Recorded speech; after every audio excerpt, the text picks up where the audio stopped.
विकृति, विसङ्गति र भ्रष्टाचार विरुद्ध देश र दुनियाँ बिउझाउने हाम्रो भिन्न प्रयास मिसन न्युजमा स्वागत छ। म शङ्कर मुक्तान। दर्शकबिन, हामी समाजमा भएका विकृति विसङ्गतिको निवारणका लागि र जनहितका पक्षमा निरन्तर वकालत गरिरहेका छौँ। समाजका हरेक विषयको उठान, विश्लेषण र चिरफाड गर्दै तपाईँको अघि खबरको अपरेसन गर्दछौँ। हरेक विषयको गहिरो अध्ययन अनुसन्धान गर्दै सत्य तथ्य खबरको चिरफाड गर्दछौँ तपाईँ दर्शकका अगाडि। सामाजिक उत्तरदायित्वसहित सत्य खबर तपाईँ समक्ष पुर्याउने प्रयासमा तैनात छौँ र सम्बन्धित निकायको ध्यानाकर्षणका लागि खबरदारी गरिरहेका छौँ।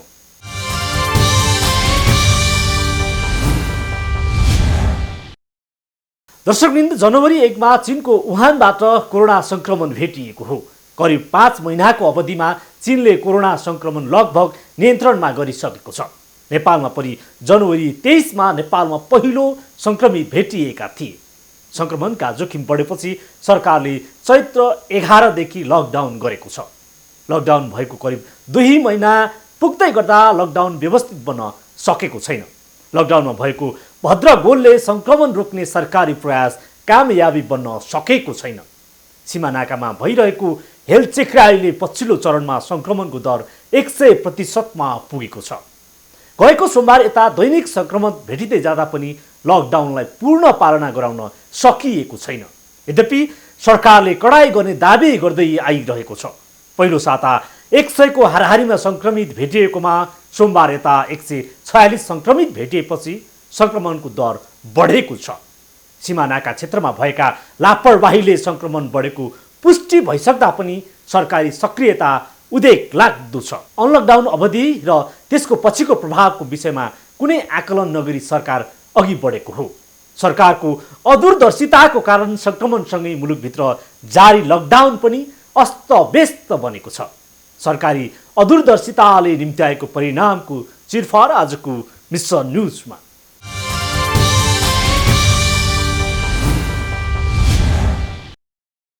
सीमा क्षेत्रमा संक्रमणको दर बढिरहँदा काठमाडौँ उपत्यकामा पनि उत्तिकै जोखिम बढेको छ। सरकारले नागढुङ्गामा निगरानी बढाए पनि भन्सुनका भरमा उपत्यका प्रवेश गर्नेको ताती छ। यसको पछिल्लो नजिर एकजना नर्समा संक्रमण भेटिएको छ। त्यसैगरी कञ्चनपुरबाट नक्कली पास लिएर उपत्यका छिरेकी एकजना महिलामा पनि संक्रमण भेटिएको हो। लकडाउनमा सरकारले कठोर पालना गराउन सकेको छैन। लकडाउनले विपन्न र कमजोर वर्ग प्रभावित भए पनि पहुँचवालाले पासको दुरुपयोग गरेका छन्। यस्तै मालवाहक गाडी प्रवेशमा पनि सरकारले अध्यावधिकसँगै निगरानी बढाउन नसक्दा उपत्यका पनि सुरक्षित हुन नसकेको हो।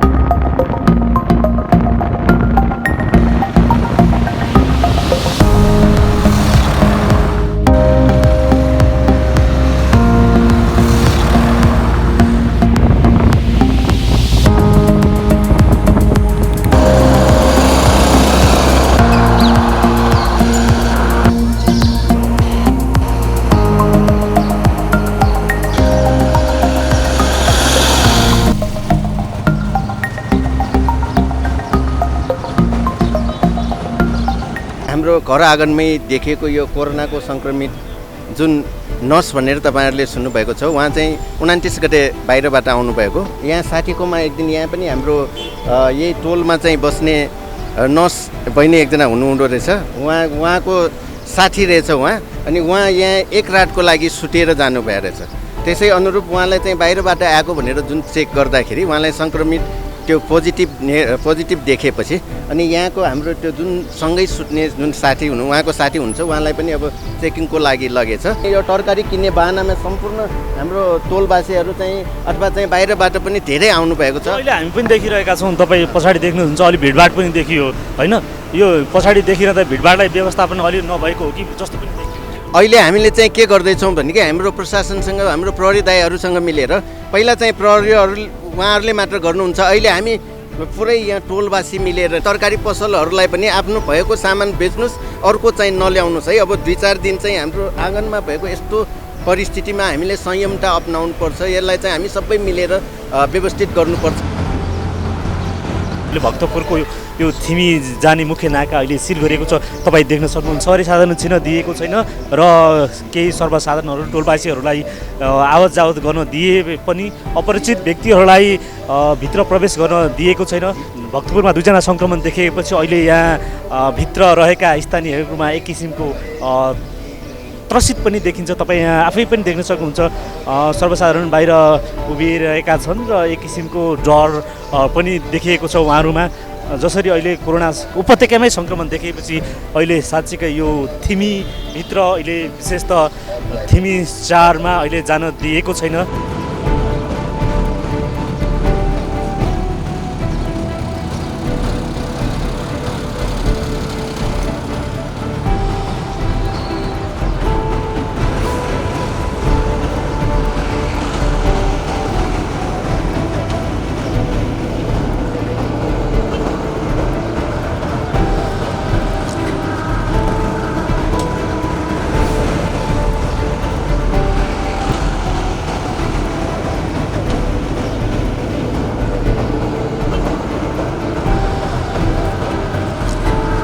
दर्शकबिन यतिखेर हामी काभ्रेको धुलीखेलमा आइपुगेका छौँ। जसरी सरकारले लकडाउन गर्यो र लकडाउन घोषणा भए सँगसँगै काठमाडौँ भित्रिने नाका र काठमाडौँ बाहिरिने अवस्था के छ, वास्तविकता के छ र कति सङ्ख्यामा चाहिँ गाडीहरू दैनिक जसो राजधानीभित्र प्रवेश गर्छन् भन्ने मुख्य उद्देश्यका साथ हामी यहाँ आएका थियौँ। हामीले दिनभर जसो नै यहाँको नाकाहरूमा अनुगमन पनि गऱ्यौँ। यहाँको वास्तविकता के छ, काठमाडौँ उपत्यकाभित्र दैनिक कति सङ्ख्यामा यात्रुवाहक र अन्य ढुवानीका सवारी साधनहरू प्रवेश गर्छन् भन्ने कुरा र प्रसङ्गलाई लिएर हामी यतिखेर यहाँ आइरहेका छौँ। यता हामीले देख्न सक्छौँ यो बिपी राजमार्ग हो, जहाँबाट तराईका जिल्ला लगायत नेपालको पूर्वी भागको अधिकांश जिल्लाका यात्रुहरू काठमाडौँ नाका प्रवेश गर्ने गर्छन् भने भक्तपुर र काठमाडौँमा कोरोना सङ्क्रमित देखिए सँगसँगै थप यो नाकाहरूलाई कडाइका साथ पालना गर्ने भनिएको छ। यति हुँदाहुँदै पनि हामीले दिनौँ सयौँको सङ्ख्यामा सवारी साधनहरू भित्रिएको देख्न सक्छौँ।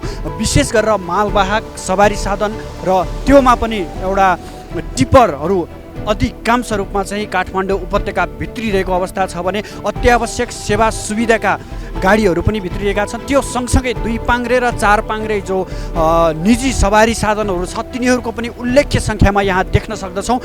जसरी सरकारले यसलाई थप कडाइ गर्ने भनेर गृह मन्त्रालयले निर्देशन दिइसके पनि यहाँनिर कुनै छनक छैन। यहाँ गाडी सवारीको कमीको कुनै छनक देख्न सकिँदैन।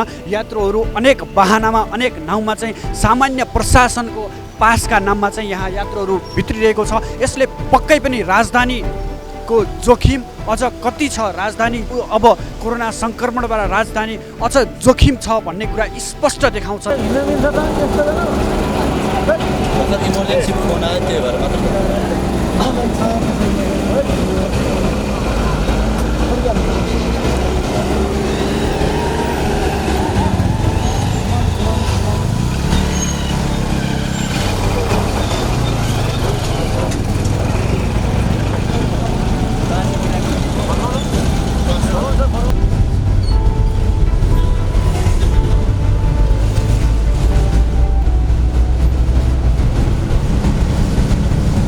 काभ्रे जिल्लामा चाहिँ 2टा हाइवे छ, 2टा लाइफलाइन राजमार्ग, एउटा बिपी हाइवे र अर्को अरनिको हाइवे छ र अलिकति यो सवारी साधनको चाप चाहिँ निश्चित रूपमा छ र यो अहिले नेपाल सरकारले पछिल्लो पटक गृह मन्त्रालयबाट हामीलाई एउटा पत्र आइसकेको छ। यो जिल्ला प्रशासन कार्यालयबाट वितरण भएको पासहरू हस्तलिखित र ई पासहरू सबै आज हामीले निर्णय गरिसकेका छौँ, रद्द गरिसकेका छौँ र हामी भोलिदेखि अलि कडाइका साथ नै हामी जान्छौँ र खास गरिकन यो पब्लिकको जनताको मुभमेन्ट, नागरिकको मुभमेन्टलाई चाहिँ हामीले यसलाई कन्ट्रोल गर्ने र साथसाथै फेरि विकास निर्माणको कामहरू पनि गर्नुपर्ने छ। त्यसले गर्दा यसलाई समायोजन गरेर अहिलेसम्म काभ्रे सुरक्षित नै छ र यसलाई सुरक्षित बनाउने प्रयत्नमा हामी छौँ। हाइवे 2टा हाइवे छ, यो मुखमा छ, खास गरी भ्यालीको प्रवेशद्वारको मुखमा छ। यसबाट चाहिँ प्रदेश 1 र 2 का अधिकांश जिल्लाहरू यही बाटोबाट बिपी हाइवेबाट आवत जावत गर्ने भावनाले अलिकति प्रेसर चाहिँ डेफिनेटली थियो। आधिकारिक पासहरूको कारणले गर्दाखेरि पनि अलिकति समस्या चाहिँ हामीलाई थियो। हामी आफै फिल्डमा पनि खटिएका छौँ, खास गरिकन हाम्रो सुरक्षा निकाय अहोरात्र खटिरहेको स्थिति हो र र यो कोभिडको एउटा मुख्य हाम्रो चाहिँ एउटा यसको औषधि भनौँ यो लकडाउन नै हो। प्रभावकारी रूपमा यसलाई चाहिँ हामी सुरक्षित रूपले बस्छौँ भनेको हामी घरमै सुरक्षित बस्ने हो।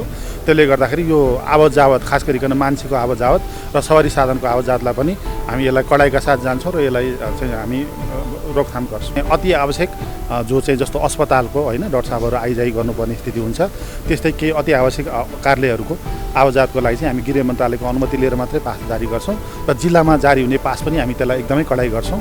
र साथसाथै अलिकति यो चाहिँ विकास निर्माणको कामहरू पनि को कारणले गर्दाखेरि जस्तो हाम्रो टिपरहरू थुप्रै छ, त्यो टिपरहरू अहिले चाहिँ विकास निर्माणमा चाहिँ ढुवानीको ऊहरू चाहिँ खुलेको हुनाले खास गरिकन अत्यावश्यक खाद्यान्न सामग्रीहरू बोक्नु पर्ने भए हुनाले अलिअलि फ्लो त देखिन्छ नै, तथापि यो चाहिँ अब निजी सवारी साधनहरू त्यसलाई हामी कडाइका साथ कन्ट्रोल गर्छौँ। सामग्रीहरू र नगरपालिका क्षेत्रभित्रको राष्ट्रिय प्राथमिकताको योजनाहरू चाहिँ सञ्चालन गर्ने भनेर अस्ति हामीले त्यो खोलिदिएको थियौँ। काम पनि अलिअलि सुरु भइरहेको छ। यहाँ उपभोक्ता समितिहरू मार्फत केही कामहरू सुरु भएको छ, ठुलो योजनाहरू चाहिँ सुरु भएको छ। अब फेरि अहिले यो जुन खालको समस्या आइसकेपछि त अब त्यो काम पनि के गर्ने भन्ने समस्या भइसक्यो हामीलाई। अब अस्ति हाम्रो यहाँ चाहिँ धुलीखेल नगरपालिकामा उदयपुरको जहाँ चाहिँ त्रिजुवा नगरपालिकाको अस्ति कोरोनाको जुन समस्या भएका मान्छे देखा पऱ्यो, त्यहीँकै मान्छे यहाँ भेट्यो। हामीले उनीहरूलाई राति नै उ गरेर यहाँ पतञ्जलीको चाहिँ त्यहाँ राखेर उनीहरूले चाहिँ भोलिपल्ट हामीले फर्कायौँ। अब यो द्वारको रूपमा चाहिँ दुईवटा हाइवेको द्वारको रूपमा छ। अब अलि चुनौती छ, यहाँ चुनौती छ। मानिस आउने कुराले नियन्त्रण गर्न पनि सकिन्न। अब अस्ति चाहिँ काठमाडौँ भक्तपुर ललितपुरबाट गाउँ फर्केका मान्छे त यहाँ त जुलुस जस्तै थियो। हामीले 800-900 मान्छेले त जुत्ता चप्पलै बाँड्यौँ। एकजनाले 250 को दरको रूपमा खाना र खाजाहरू खुवायौँ। यहाँको यातायात मजदुरहरूले 950 मानिसले खाना खायो, तर पनि त्यो सबैलाई पुर्याउन सकिरहेको छैन। त्यस्तो खालको स्थिति भयो। अब समस्याहरू त दिनादिन नयाँ नयाँ ढङ्गले आइरहेको छ। अब काठमाडौँको उपत्यकाको बाहिर नल्याउने कुरालाई जति व्यवस्थापन गर्न सक्यो त्यति नै यहाँबाट नजाने कुरा पनि व्यवस्थित हुन्छ होइन। यहाँबाट नपठाउने भनेर मात्र हुँदैन फेरि, किनभने एउटा मात्र धोका छैन। अब सागा मात्र होइन नि, हाम्रो नालाको पनि छ, उतातिर तपाईँको नगरकोटको पनि छ, यता पनौती र्यालीको बाटो पनि छ, धेरै ठाउँ नाला छ। त्यति धेरै व्यवस्थित गर्नको लागि चाहिँ हामीले प्रशासनसँग नै व्यवस्थापन गर्न जिम्मा लिनुपर्छ। अब जनप्रतिनिधिले आश गर्ने यति बेला सुरक्षाको कुरा, सुरक्षा निकाय नै हो होइन। उहाँहरूसँग नै हामीले धेरै नाकाहरू अहिले व्यवस्थित गरेका छौँ। तर गाह्रो चाहिँ के छ भने तपाईँको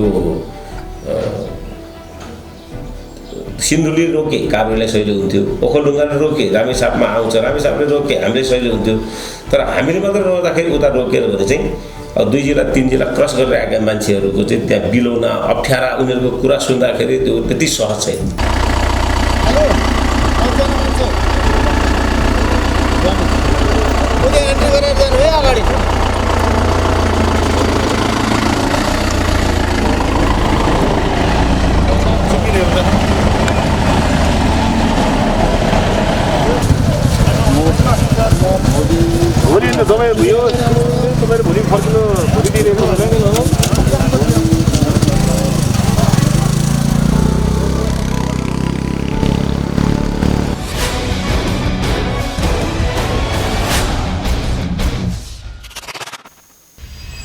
सीमा क्षेत्रमा सरकारले कडाई गरेको बताइए पनि लुकीछिपी नेपाल प्रवेश गर्ने क्रम रोकिएको छैन। पछिल्लो कपिलवस्तु रूपन्देहीमा लुकीछिपी नेपाल प्रवेश गर्नेहरूमा नै संक्रमण भेटिएपछि सरकारको संयन्त्रमाथि नै प्रश्न उठेको छ। पछिल्लो तथ्याङ्क अनुसार 16 जिल्लामा संक्रमण फैलिएको छ। पछिल्लो सातामा संक्रमणको दर 100% बढेको छ। बिहिबारसम्म संक्रमणको दर वात्तै बढेको हो। लकडाउनमा भएको लापरवाही र PCR परीक्षणमा भएको ढिलासुस्तीले थप सन्तास थपिएको छ। संक्रमण बढिरहँदा सरकारले लकडाउनलाई व्यवस्थित बनाउन नसक्दा समस्या झन जटिल मात्रै बनेको छैन, मुलुकको सामाजिक आर्थिक क्षेत्रहरू पनि धराशायी हुँदै गएका छन्। रिपोर्ट देखाउनेछौँ एकैछिनको ब्रेकपछि।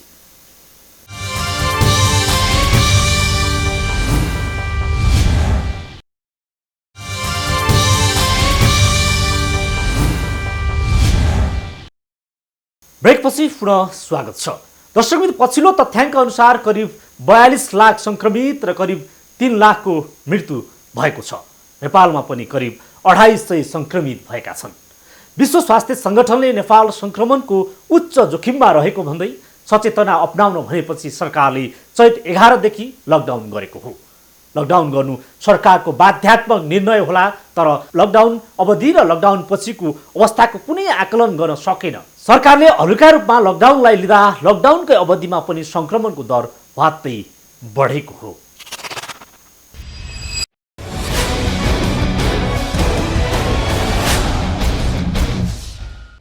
प्रशस्त गृह कार्य पनि छैन, कार्यान्वयन गर्ने क्षमताको पनि अभाव छ। तर त्यसकारण गृह कार्य नगरिकन कार्यान्वयन गर्ने क्षमताको राम्रोसँग चाहिँ अध्ययन गरेर तयारी नगरिकन ठुल्ठुला लक्ष्यहरू राख्ने अनि तपाईँको बजेटको आकार ठुलो बनाउने चाहिँ प्रवृत्ति वर्तमान सरकार, त्यही प्रवृत्ति चाहिँ वर्तमान सरकारको छ। जस्तो चालु आर्थिक वर्षकै कुरो गरौँ, 1532 अरबको बजेट बनाइएको थियो हैन। हुन त अहिलेको स्थितिमा घोषणा गरिएको थियो 1532 अरबको बजेट, जुन कि चाहिँ जिडिपीको 40% भन्दा बढी जिडिपी, त्यो हाम्रो जस्तो परिस्थितिमा चाहिँ त्यति बिना स्वाभाविक देखिँदैन। र अब हुन त अहिले कोरोना सङ्क्रमणको कारणले गर्दाखेरि अर्थतन्त्रमा ठुलो चाहिँ बाधा परेको छ, ठुलो धक्का परेको छ। त्यसले गर्दाखेरि त्यो कार्यान्वयन चाहिँ हुन सकेन भनेर चाहिँ भन्न चाहिँ एउटा बहाना मिल्दछ। तर वास्तवमा के भने चाहिँ 6 महिनापछि जो चाहिँ ऊ भयो, 6 महिनापछि मध्यकालीन चाहिँ समीक्षा बजेटको चाहिँ मिड टर्म इभ्यालुएसन भयो। त्यो मिड टर्म इभ्यालुएसनमै चाहिँ अब पहिले घोषणा गरेका लक्ष्यहरू चाहिँ अलिकति बढी रहेछन् भनेर चाहिँ घटाउन थालियो। बजेटको कुल खर्च पनि घटाउन थालियो, कुल राजस्व पनि घटाउन थाल्यो, विभिन्न चाहिँ घट्न थालेका छन्। जस्तो चाहिँ 6 महिनामा चाहिँ अब यहाँ अहिलेको सरकारको सबैभन्दा ठुलो कमजोरी भनेको चाहिँ कार्यान्वयन क्षमता अत्यन्त कम्ती छ। कार्यान्वयन क्षमता, प्रशासन संयन्त्र त्यति बेला बलियो छैन, लक्ष्य अनुसारका काम गर्न सक्ने क्षमता छैन।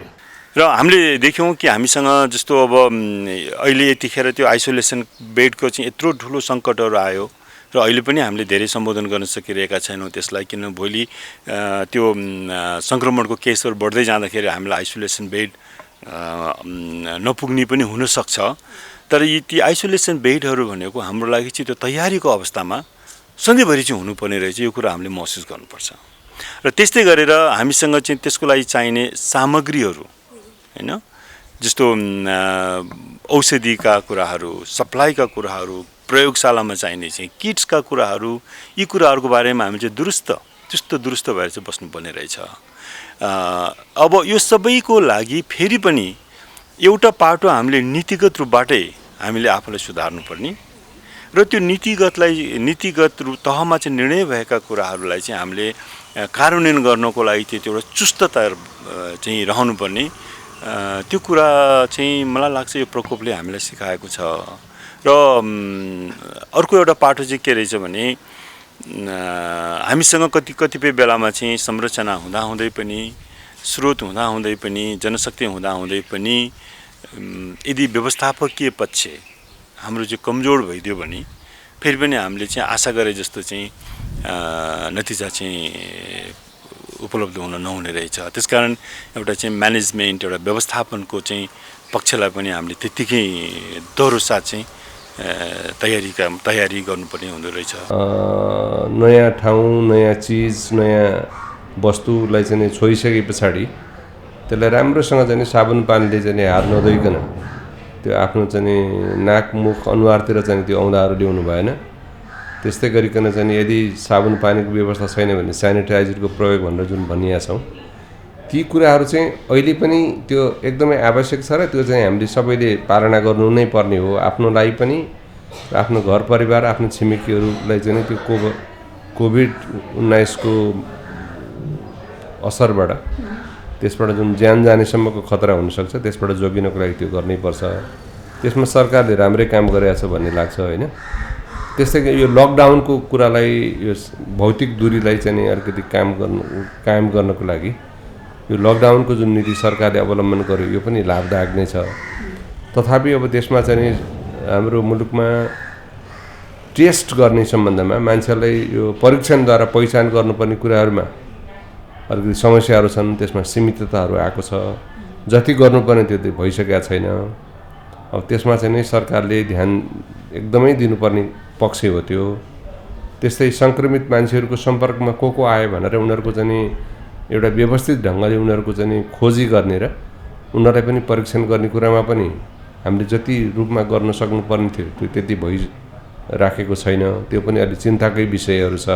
नेपालमा चाहिँ नयाँ सरकारहरू आयो, त्यसपछि 64 सालमा आयो, त्यसपछि विभिन्न समयमा आयो। जो सरकारमा बसेको उनीहरूले कहिले पनि जनताको स्वास्थ्यलाई अथवा शिक्षालाई एउटा महत्त्वपूर्ण मुद्दा मान्दै मानेन र त्यही नमानेको हुनाले हाम्रो अस्पतालहरूको सुविधा राम्रो भएन, जनस्वास्थ्यको सुविधा राम्रो भएन। जब नेताहरू बिरामी पर्छ उनीहरू कि नेपाल बाहिर जान्छन् कि निजी अस्पतालमा जान्छन्, सरकारी वीर अस्पतालमा जाने, टिचिङ अस्पतालमा जाने अथवा गङ्गालालमा जाने नेताहरू एकदमै कम छन्। त्यसै कारणले वीर अस्पतालमा नेताहरू ठुला नेताहरू जाँदैनन्। त्यसैले वीर अस्पतालको VVIP वार्ड जस्ता तस्तै अवस्थामा रहेको छ। त्यहाँ कोही पनि नजानेर माकुराको जालो लागेको छ त्यहाँ। अनि त्यहाँ उनीहरू नगएपछि वीर अस्पतालको जस्तो राम्रो अस्पतालको पनि अभिगत राम्रो छैन। त्यसै र अहिले यसको यहाँको भेरी अस्पताल अनि त्यसपछि सगरमाथा अस्पताल, कैलालीका सबै जिल्लाका अस्पतालहरू चाहिँ साह्रै नराम्रो अवस्थामा छन्। र त्यसको कारण के हो भने सरकारले जनस्वास्थ्यप्रति स्वास्थ्य मन्त्रालयले अस्पतालहरूप्रतिको व्यवस्था गरेको हो। र हामी जहिले पनि केही समस्या परेको अनि डाक्टरहरूलाई चाहिँ गाली गर्न सुरु हुन्छ, किन जनताले त सिधै डाक्टरलाई मात्रै देख्छन्। तर यो समस्या त यो म्यानेजमेन्टको समस्या त डाक्टरले गर्न सक्दैन नि। यो त नेताहरूले राजनीतिले गर्नुपर्ने हो। राजनीतिक नेताहरूले व्यवस्था गरेको हुनाले यस्तो अहिलेको हाम्रो अवस्थामा यस्तो पुगेको स्रोत नै दिएको छैन। टेकु अस्पतालमा सबभन्दा बढी कोरोनाको बिरामीहरू सङ्क्रमित भएर आउने, त्यहाँ उनीहरूसँग राम्रोसँग स्वास्थ्य सामग्री छैन भने अहिलेसम्म जति डाक्टरहरूले गरिरहेको छ त्यो चाहिँ आफ्नो जीव ज्यानलाई खतरामा नै राखेर गरिरहेको छ भने अनि आज गर भनेर चाहिँ भन्ने होइन। त्यो त पहिलादेखि कार्यक्रम हुनुपर्थ्यो। स्वास्थ्य मन्त्रालयको महामारी आउनको लागि महामारी भयो भने के गर्ने भन्ने किसिमको कुनै किसिमको पूर्व तयारीहरू केही पनि नगरेको हुनाले अहिले यस्तो किसिमको अवस्था आएको। र मलाई चाहिँ टेकु अस्पतालको डाक्टरहरूले नर्सहरूले भनेको कुरा चाहिँ एकदमै मनमा गढिरहेको छ। हामी यस्तो अवस्थामा छौँ कि बिरामी हेर्न जाँदाखेरि पनि हामी चाहिँ एकदम डराएर जानुपर्ने अवस्था छ। अनि म अगाडि जान्छु अनि नर्सहरू पछाडि आउँछन् भनेको त्यस्तो अवस्थामा काम गरेको हाम्रो डाक्टरहरूले उनीहरूलाई धन्य भन्नुपर्छ। अनि त्यस्तो काम गर्दाखेरि पनि हाम्रो स्वास्थ्य मन्त्रालयले हाम्रो राजनीतिक नेताहरू कसैले पनि एकचोटि पनि डाक्टरलाई चाहिँ तिमीहरूले कस्तो राम्रो काम गर्यो भनेर धन्यवादको एक शब्दहरू पनि भन्नुभएको छैन। र